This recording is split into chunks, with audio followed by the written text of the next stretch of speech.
नमस्कार बंधुरा आशा करी आपनारा सबाई खूब भालो आछेन। आज के आमी आमार इंडियान यूट्यूबर मामुनिर रान्नाघरे बानाচ্ছি बर्षाकालेर पेटे डिम भरा पुटी माछेर झाल। बर्षाकाले पुटी माछ देखुन एकदम ताजा पुटी माछ, एकदम पुकुरेर ताजा पुटी माछ होच्छे। तारपर देखुन চ্যাপ্টা চ্যাপ্টা पेटे डिमे भर्ती, देखছেন पेटगुलोते किन्तु एकदम पुरो डिमेर ठासा। এইগুলোকে আমি এখন ঝাল বানাবো, পুঁটি মাছের ঝাল। তো তার জন্য আমি এখানে প্রথমে নুন হলুদ দিয়ে মাখিয়ে নিয়ে এটাকে আমি ভেজে নেব। একটু সরষের তেল দিচ্ছি, বেশি নয়, খুব সামান্য পরিমাণে সরষের তেল, নুন হলুদ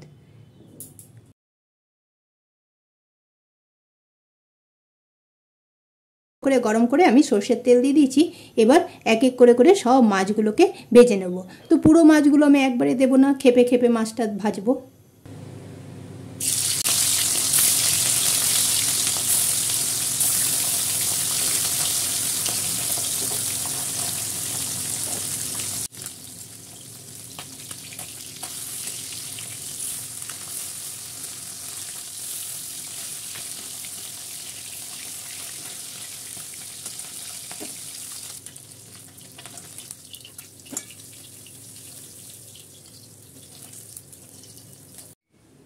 মাছগুলো দেখুন সব কিন্তু ভাজা হয়ে গেছে।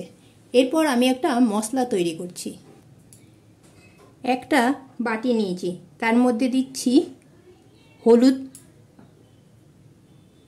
জিরের গুঁড়ো, ধনের গুঁড়ো আর লঙ্কার গুঁড়ো।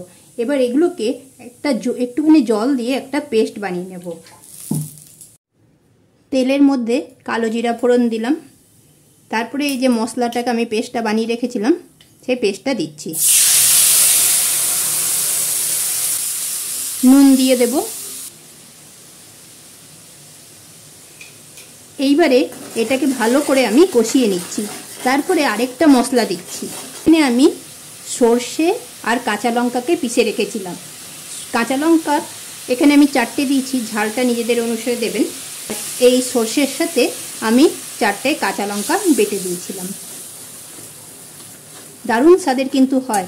এই বর্ষাকালে মাছের পুঁটি মাছগুলোর পেটে ডিমে ভরা থাকে আর খেতে কিন্তু বেশ ভালোই লাগে।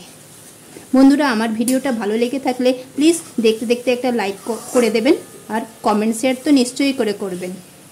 এবার এটাকে আমি একটু ভালোভাবে কষিয়ে নেব। এই যে ভাজা পুঁটি মাছগুলোকে দিয়ে দিচ্ছি।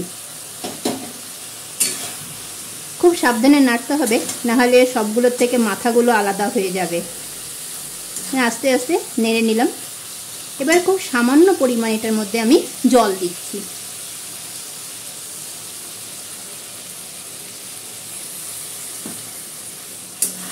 আপনারা যারা আমার সাথে রয়েছেন তাদেরকে আমি অনেক অনেক ধন্যবাদ জানাচ্ছি। দেখুন তৈরি কিন্তু হয়ে গেছে আমার পুঁটি মাছের ঝাল। এবার এর মধ্যে আমি 2টো কাঁচা লঙ্কা দিয়ে দিলাম আর ওপর থেকে খুব সামান্য একটু সর্ষের তেল দিয়ে দিলাম।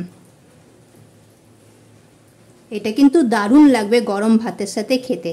তো বন্ধুরা, আপনারাও দেখে তাড়াতাড়ি বানিয়ে ফেলুন।